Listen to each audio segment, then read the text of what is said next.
Crystals, what are they? No, seriously, look at all these amazing structures and forms. They're beautiful, they're powerful, and they're life. Crystals are the essence of life manifesting within the earth, the blossoms of the mineralogical portion of the earth. Recognition of these energies and forms of crystals can greatly benefit your personal growth. It is a very basic consciousness, not as intricate or advanced as some life on earth. Crystals definitely don't have the thinking capacity of humans, or even the biological reproductive systems of plants, but they are life. And today I'm going to show you how this works.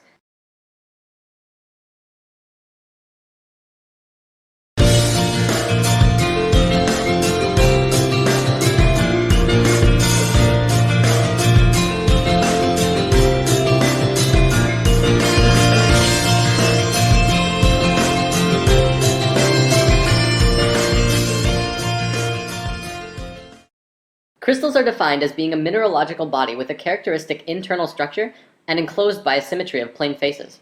They are, however, much more than that. We've discussed before that everything in the universe is a vibration, existing through many different frequencies at once. Our physical bodies are on this physical plane, but the sounds that we hear vibrate to a different frequency, as with smells and even thoughts. Crystals also vibrate to many frequencies at once. Health is the natural state of any form in the universe. Considering the vibrational existence of reality, health comes when the frequencies of anything are in balance and harmony with itself.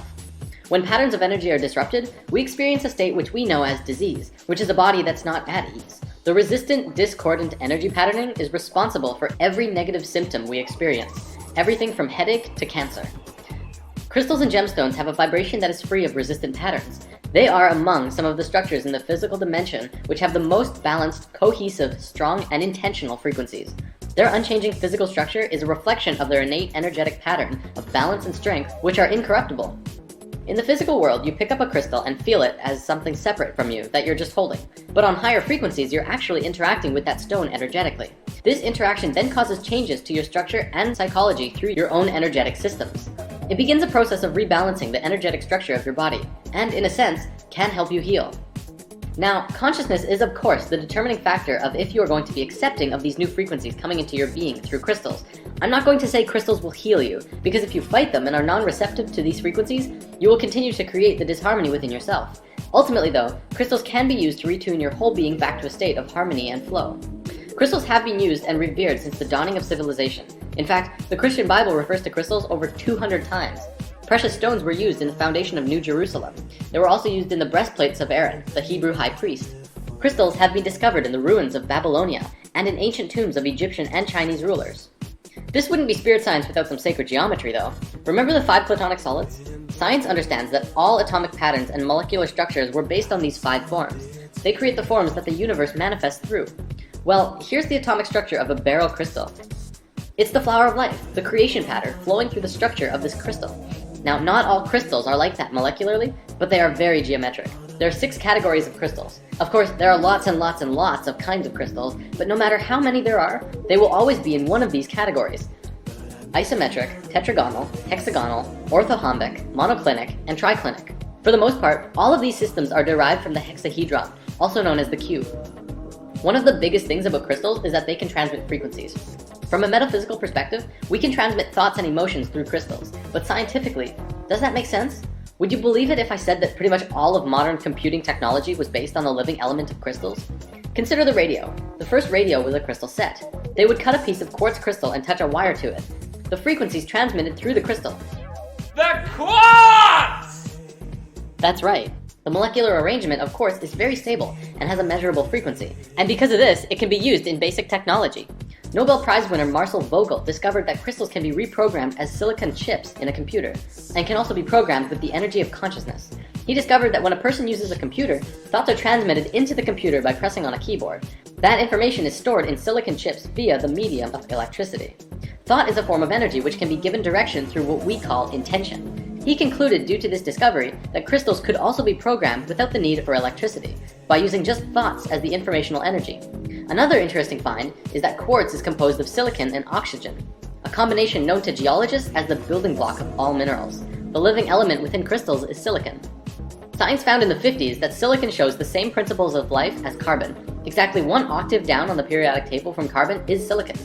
Sponges deep in the ocean made from 100% silicon were also discovered, which shows that silicon life doesn't just work in theory, but they actually exist right here on this planet.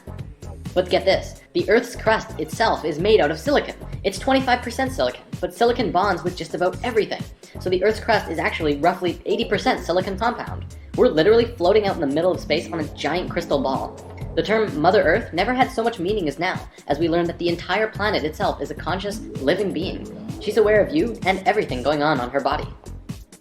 The energies within crystals are universal.